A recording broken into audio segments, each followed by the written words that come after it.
Poison. Aladdin began the long journey back to the town. On the way, he met a poor farmer who was working in the fields. My friend, Aladdin said, do you see my fine silk clothes? Yes, sir, replied the farmer. I will give them to you if you like. I will change them for your clothes. Aladdin said. The farmer was surprised, but he could see that Aladdin's fine silk clothes were much better than his own old clothes. All right, he said. The two men changed clothes and Aladdin went on his way. When he arrived in the town, Aladdin went into the market square. No one knew who he was because he was in the farmer's clothes. Then he bought some poison from the stall and hid it in his old coat. Aladdin went back to the palace and stood outside the princess's window. After a short time, she looked out and saw him. The servant opened the secret door and Aladdin went straight to the princess.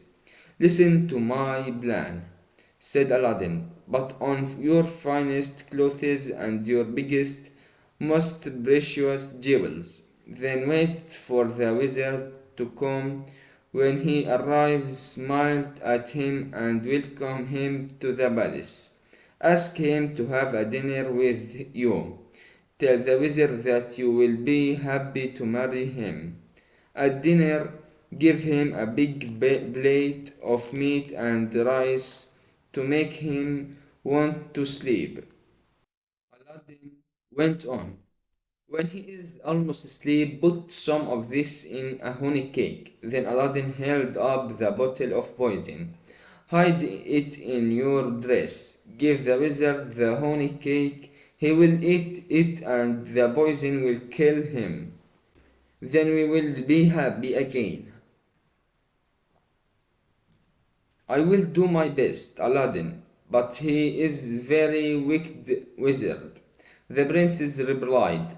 Aladdin left the palace by the secret door and the princess sent for the servant. The servant dressed the princess in her finest clothes. She combed the princess's long black hair and put some perfume on her. Then the princess put on her best diamond necklace and her finest gold rings. She hid the poison in her long dress and waited in the great hall of the wizard to arrive. Soon they heard a knock on the door and the servant opened it. The wizard came into the hall. It's lovely to see you, cried the princess with a big smile. The wizard held out his hands. You look so beautiful, he said. My husband Aladdin will never come back, said the princess. I think my father killed him. I need a new husband now. Will you eat dinner with me this evening? The wizard laughed. Yes, I will, he said. That will be very nice. The princess sent her servant to the palace kitchens. Tell the cooks to make a feast, she said. I want the best food for my special guest. The princess and the wizard ate the dinner together. It was a wonderful feast.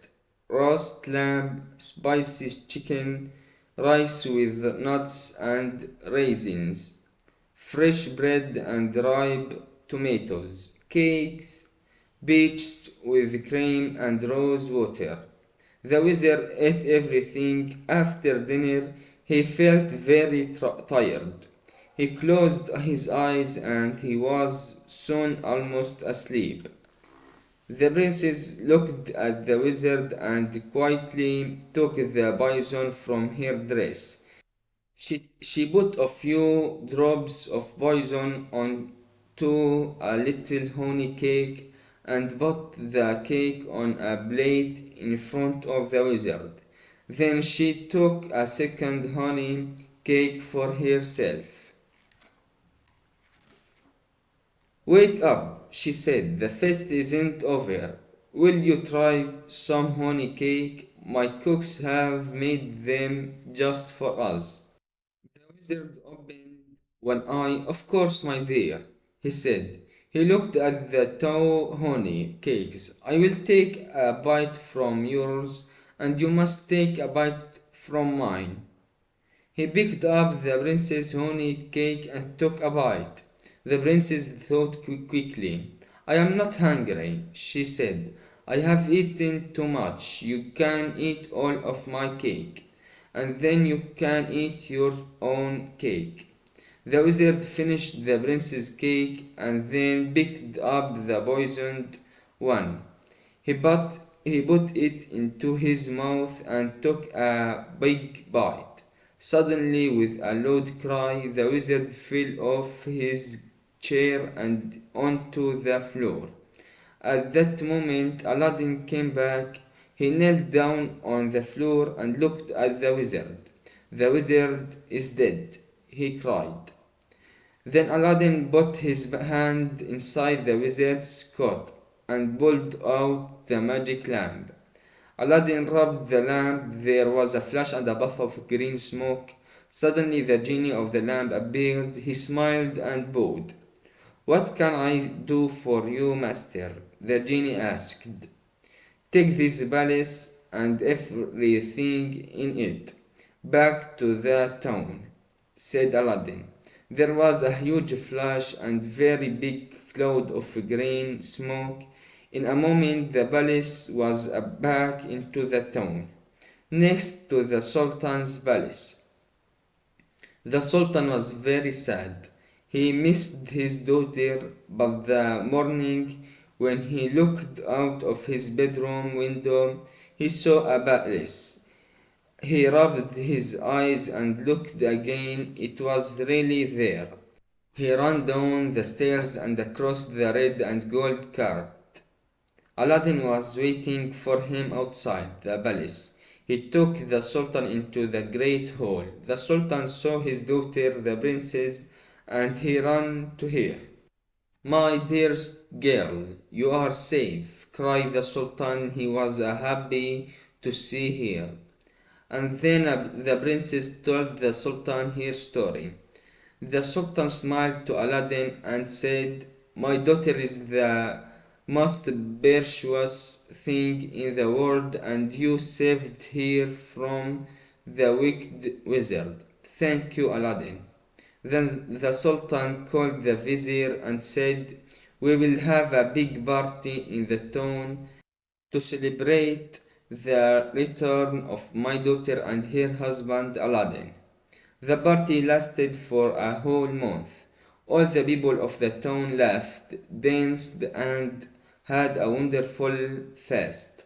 They talked about Aladdin and how clever he was. And when the party was over, Aladdin, the princess, and the Sultan lived happily ever after in their two palaces.